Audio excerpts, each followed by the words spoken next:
এই যে আসসালামু আলাইকুম।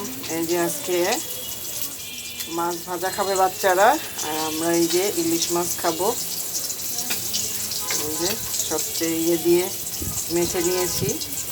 এইটার মধ্যে না ডিম হয়েছে, দেখেন ডিম আছে, তাই ডিমটা এরকম করে রেখে দিচ্ছি।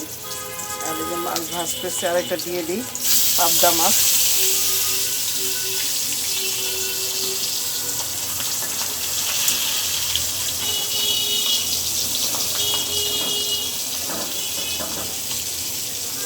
পাবদা মাছ খাবে ওরা, তাই ওরা ভাজা খাবে।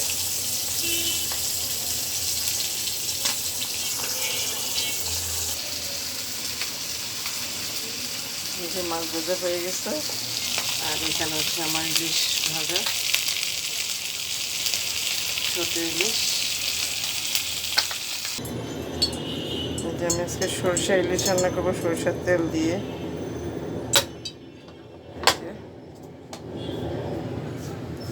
আর এই যে পেঁয়াজ বাটাটা দিয়ে দিব। এই পেঁয়াজ হয়ে গেছে, এখন রসুন বাটা আর অল্প একটু আদা বাটা দিব। এইটা দিয়ে আবার একটু নাড়বো।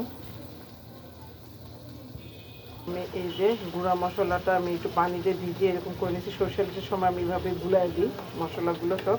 এইটা এখন আমি ঢেলে দিব। এই যে পুরোটা ঢেলে দিলাম,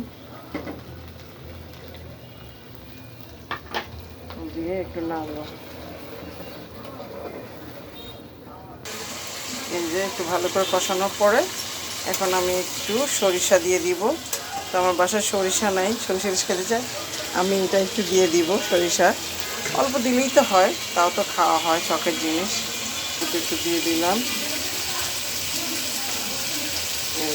অল্প একটু দিলেই হবে। এই যে দেখেন তেল উঠে গেছে, এখন এটাকে ভালো করে নাড়বো।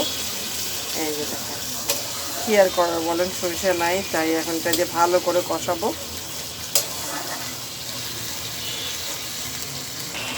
এই দেখেন কত সুন্দর হয়ে গেছে, মাশাআল্লাহ।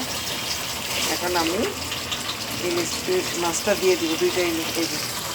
এই যে ইলিশটা ভেজে রাখছি, এটা দিয়ে দিব। একদম মচমচে ভাজা করে দিচ্ছি।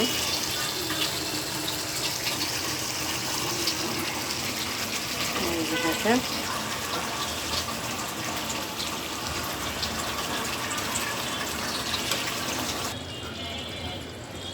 এই দেখেন মাশাআল্লাহ কত সুন্দর হয়ে গেছে।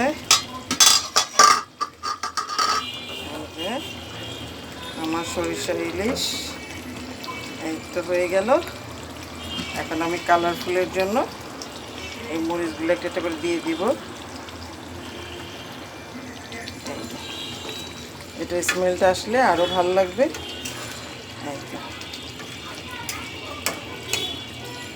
এই তো হয়ে গেল আমার সরিষা ইলিশ।